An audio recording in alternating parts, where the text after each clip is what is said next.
Hello दोस्तों, मैं रतन उपाध्याय। दोस्तों, मैं आज आपको केमिस्ट्री 12th क्लास की केमिस्ट्री शुरुआत करने जा रहा हूँ। ठीक है, तो 12th क्लास की केमिस्ट्री की शुरुआत फिजिकल केमिस्ट्री से करेंगे। कौन सी chemistry? Physical chemistry. Physical chemistry.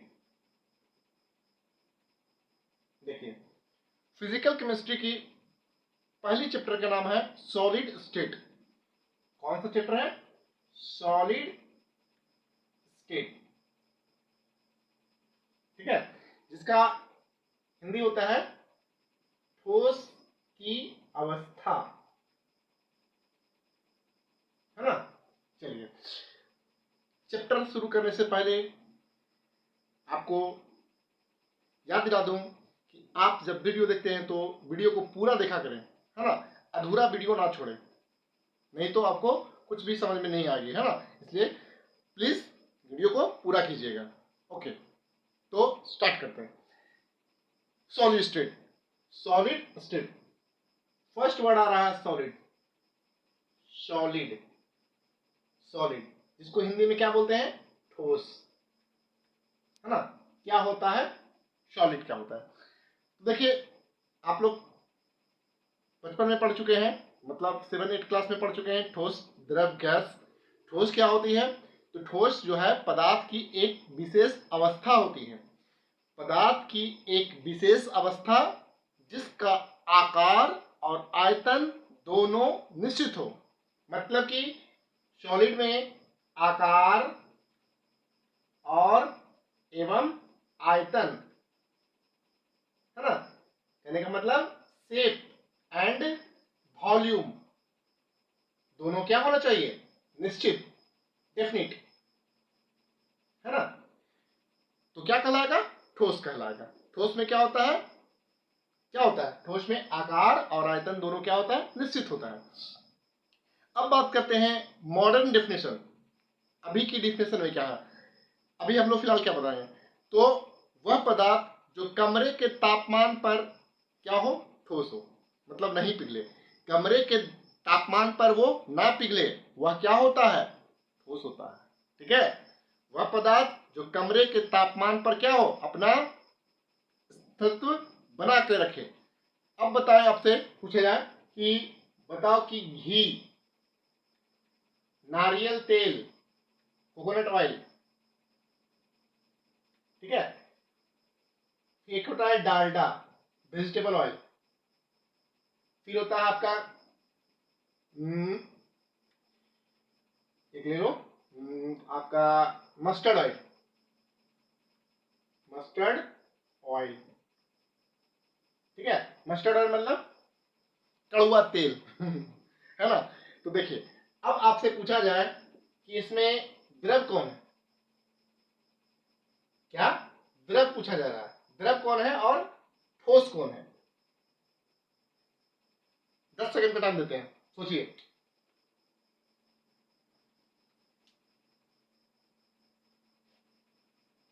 सोच लिए? बताइए अब कि इसमें द्रव क्या है और ठोस क्या है।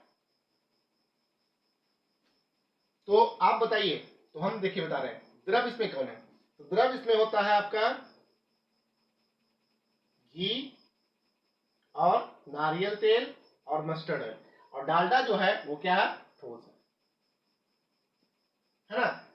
आप लोग नॉर्मल टेम्परेचर पर कभी भी डालडा को पिघले हुआ नहीं देखेंगे। हमेशा वो क्या होता है? टाइट होता है। देखते हैं पैकेट में आता है टाइट रहता है, लेकिन घी देखते हैं ठंडा के दिन में घी क्या होता है? टाइट रहता है। लेकिन वही गर्मियों में क्या होता है? घी पूरा नरम रहता है, मतलब लिक्विड टाइप रहता है ना। लेकिन डालडा को देखते हैं, जब तक कढ़ाई में नहीं दीजिएगा, टेम्परेचर को बढ़ाइएगा नहीं, जब तक वो पिघलेगा नहीं, मेल्ट नहीं होगा, है ना। उसी प्रकार से नारियल तेल, कोकोनट ऑयल भी वही होता है ना। गर्मियों के दिनों में क्या होता है? पूरा चापिएगा तो पर निकल जाएगा, इसका बॉटल से बाहर आ जाएगा, मतलब वो लिक्विड रहता है फुल्ली। लेकिन ठंडा में क्या होता है ना, क्या होता है? वो ठोस होता है, जम जाता है। तो यहाँ पे आप कुछ समझ में आ रही होगी कि जो पदार्थ कमरे के तापमान पर अपना अस्थायी बना के रखे वो क्या होता है? ठोस। और जो नहीं बना के रख पाता है अपना स्थायित्व, वो क्या होता है? द्रव होता है। ठीक है, तो ये मॉडर्न डेफिनेशन हो गया, हम ना एक्स्ट्रा डेफिनेशन हो गया। अब बात करते हैं हम लोग ठोस के प्रकार, ठोस कितने प्रकार के होते हैं? मिटाते हैं इसको। ठोस समझ गए ठोस क्या होता है? और प्लीज आपसे रिक्वेस्ट है, जो भी स्टूडेंट है उनसे खास करके, है ना, बाकी सब तो समझ रहे होंगे, जो स्टूडेंट है जो एग्जाम बोर्ड का एग्जाम देंगे वो कम से कम कॉपी और पेन लेकर बैठे, है ना, जिससे आपको नोट करने में आसानी होगी। अब देखिए सॉलिड, सॉलिड के प्रकार, ये कितने प्रकार के होते हैं? सॉलिड जो होते हैं वो मुख्य रूप से दो प्रकार के होते हैं। कौन कौन सा? एक होता है क्रिस्टलीय, क्रिस्टलीय ठोस, और एक होता है अक्रिस्टलीय, अक्रिस्टलीय ठोस। हाँ, एक बात और, मेरी राइटिंग बहुत ही सुंदर है, इससे कंप्रोमाइज कीजिएगा, है ना, हम सुंदर समझ ही रहे हैं, है ना, तो राइटिंग मेरी बहुत ज्यादा सुंदर है, एम्फेटिक है, इसलिए इस पर कंप्रोमाइज कीजिएगा आप लोग, है ना, इग्नोर कीजिएगा प्लीज। देखिए क्रिस्टलीय और एक होता है अक्रिस्टलीय। तो क्रिस्टलीय को इंग्लिश में क्या बोलते हैं? क्रिस्टलीन, क्रिस्टलीन सॉलिड, और एक होता है नॉन क्रिस्टलीन कर सकते हो, या इसको बोलते हैं एमॉर्फस। देखिए एक और नाम है, बहुत अच्छा नाम है, एमॉर्फस।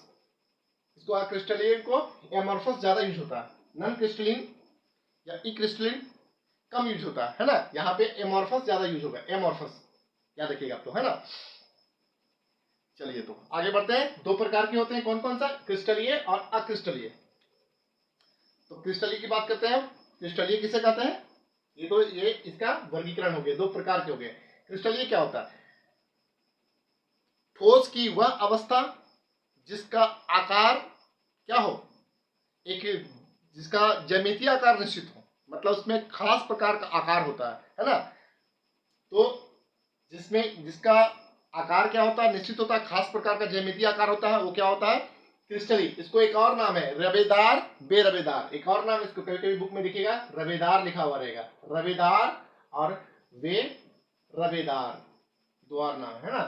तो जिसका क्या होता है? एक खास निश्चित ज्यामितीय आकार होता है, मतलब कणों का एक निश्चित क्या होता है? पैटर्न होता है, वो क्या होता है? क्रिस्टलीय। और जिसका आकार निश्चित नहीं होता है, मतलब आकार होता है, मतलब उसका ज्यामितीय आकार नहीं होता है ना। अब कुछ देर में आपको बताएंगे कि दोनों में अंतर क्या होता है, फर्क होता है क्या। अब देखिए, आप देखते होंगे कांच, आपसे पूछा जाए कांच, रबर, फिर नमक, चीनी, लकड़ी, छोड़िए यहाँ पे डायमंड, ये सभी में कौन क्रिस्टलीय है और कौन अक्रिस्टलीय है? ठीक है, एक और लेते हैं प्लास्टिक, प्लास्टिक है ना। तो पहले पहचान कीजिए, क्योंकि आपके ऑब्जेक्टिव में पहचान करने के लिए पक्का पूछता है कि इसमें से कौन क्रिस्टलीय ठोस है, कौन अक्रिस्टलीय ठोस है। बहुत ही इंपॉर्टेंट क्वेश्चन, एक का क्वेश्चन तो पक्का बनता है आपके एग्जामिनेशन में, है ना, इसको थम्स अप कीजिएगा इस क्वेश्चन पे, है ना। क्वेश्चन क्या पूछेगा? इनमें से कौन क्रिस्टलीय है, तो आपको पहचान होनी चाहिए, है ना, कि क्रिस्टलीय कौन है। मतलब क्रिस्टलीय को वास्तविक ठोस भी बोलते हैं, रियल सॉलिड बोलते हैं। इसमें रियल सॉलिड कौन है? देखिए ये दोनों तीनों छोड़ करके, ये तीनों क्या है? पॉलीमर है। तो पॉलीमर जो होता है वो क्या होता है? पॉलीमर जो होता है, मतलब बहुलक जो होता है, वो क्या होता है? अक्रिस्टलीय होता है, मतलब सीडो सीडो सॉलिड होता है। और बाकी का ये जो नमक, चीनी, डायमंड, ये सब जो देख रहे होंगे, ये सब क्या होते हैं? और भी मार्बल, संगमरमर जिसको बोलते हैं CaCO3, ये सभी क्या है? ये सभी क्या है? आपका रियल सॉलिड होते हैं। ठीक है, तो अभी कुछ देर के बाद आपको बताएंगे इसका दोनों में अंतर। तो इससे पहले आप अक्रिस्टलीय ठोस के बारे में कुछ जान जाए। अक्रिस्टलीय ठोस क्या होता है? जिसको एमॉर्फस भी बोलते हैं, एमॉर्फस। ठीक है, तो अक्रिस्टलीय ठोस किसे कहते हैं?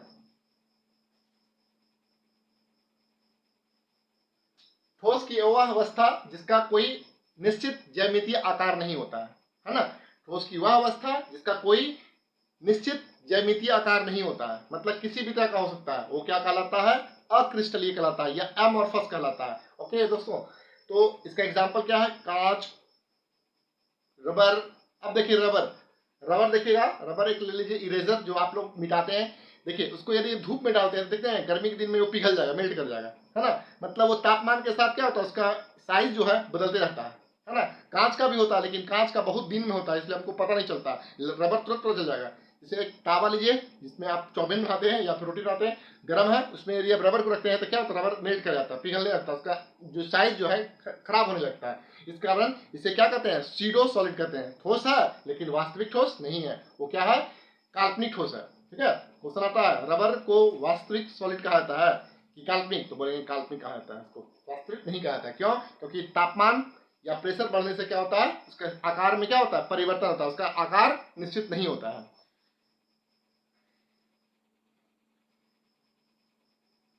ठीक है, अब बात करते हैं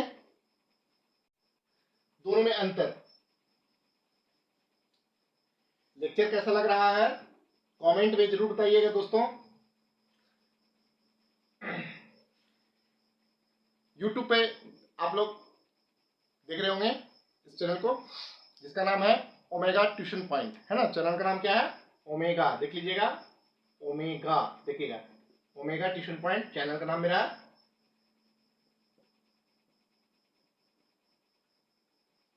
प्लीज इसको सब्सक्राइब कीजिएगा और मेरे वीडियो को शेयर कीजिएगा और इसको लाइक भी कीजिएगा, है ना, अच्छा लगे तो, बाकी आपकी मर्जी। तो देखते हैं अंतर।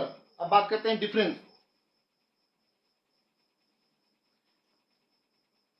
डिफरेंस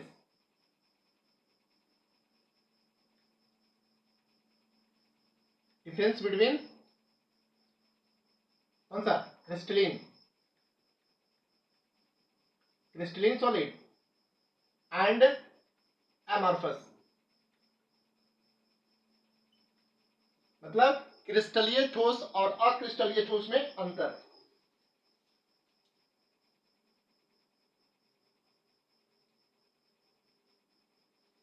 ठीक है, first of all crystalline solid के बारे में बात करते हैं। देखिए क्या लिखेंगे, अभी बताएं क्रिस्टलीय सॉलिड क्या होते हैं, क्या होते हैं, वास्तविक होते हैं, सिंपल। पहला क्या लिखेंगे, वास्तविक, है ना। क्रिस्टलीय सॉलिड कैसा होता है, रियल होता है, इट इज रियल सॉलिड, है ना। नंबर 2, इसका एक निश्चित क्या होता है, ज्यामितीय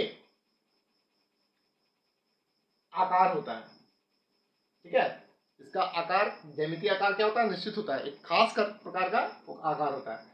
थर्ड नंबर लिखेंगे, थर्ड में क्या लिख सकते हैं, बताइए, यह विषम दैशिक होते हैं,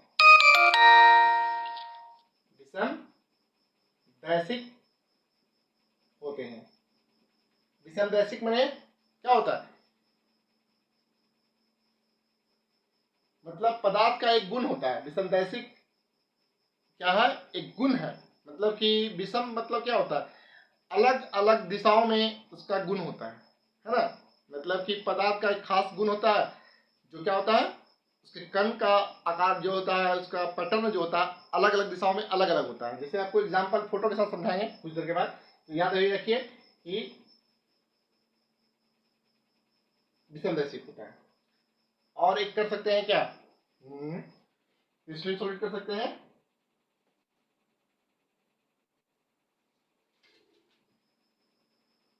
बहुत ज्यादा गर्मी आ जाए, बार बार हमको कवर करना पड़ता है अपने फेस को।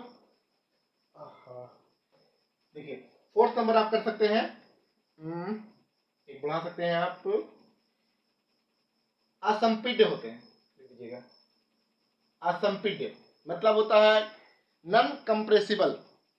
असंपीड्य का मतलब होता है नॉन कंप्रेसिबल, मतलब कि जिसको हम दबा नहीं सकते हैं, है ना। तो आपका 2 नंबर में क्वेश्चन आ सकता है अंतर। तो देखिए 4 अंतर बहुत काफी है, इसमें भी आप कर दीजिएगा। वास्तविक यहाँ पे आप क्या किए, काल्पनिक, सीडो सॉलिड, है ना। इसका निश्चित नहीं कीजिएगा, आकार अनिश्चित होता है, निश्चित नहीं होता है। विषम दैशिक को क्या लिखेंगे, समदैशिक, और असंपीड्य के यहाँ पे संपीड्य के लीजिएगा, है ना। ये तो अंतर था, दोनों में अंतर आराम से कर सकते हैं, है ना। इसको आप अच्छे से अपने कॉपी में अपनी भाषा में लिखिएगा।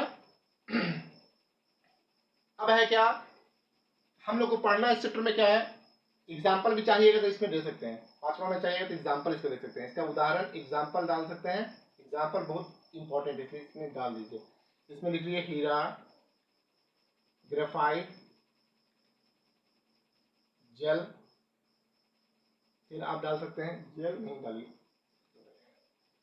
ग्रेफाइट डाल दीजिए। इसके बाद आप जितना भी पीतल हो गया, कांसा हो गया, मिश्र धातु जितना भी होता है मिश्र धातु डाल दीजिए इसमें।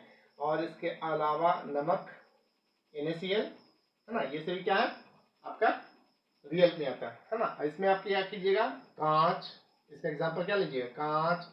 फिर इसमें आप लीजिएगा कांच के अलावा आप लीजिएगा रबर, है ना। इसके अलावा एक और ले लीजिए आप प्लास्टिक, है ना। ये सभी क्या है एमॉर्फस में आते हैं, ठीक है। तो आपका वीडियो आपको कैसा लगा कमेंट जरूर कीजिएगा, है ना। और नेक्स्ट वीडियो आपको अगले लेक्चर में सॉलिड स्टेट पार्ट 2 देंगे। आज का था पार्ट 1, कल मतलब नेक्स्ट डे नेक्स्ट टॉपिक पे आपको पार्ट 2 दिया जाएगा, जिसमें आपको बताया जाएगा क्लासिफिकेशन ऑफ क्रिस्टलिन सॉलिड, क्योंकि हमको इस चैप्टर में क्रिस्टलिन सॉलिड के बारे में ही पढ़ना है, रबेदार ठोस के बारे में ही पूरा डिटेल पढ़ना है, कितने प्रकार के होते हैं वो, है ना, वगैरह वगैरह। थैंक यू दोस्तों वॉचिंग फॉर दिस वीडियो, है ना। हमारे वीडियो को देखने के लिए धन्यवाद। जय हिंद, गुड नाइट।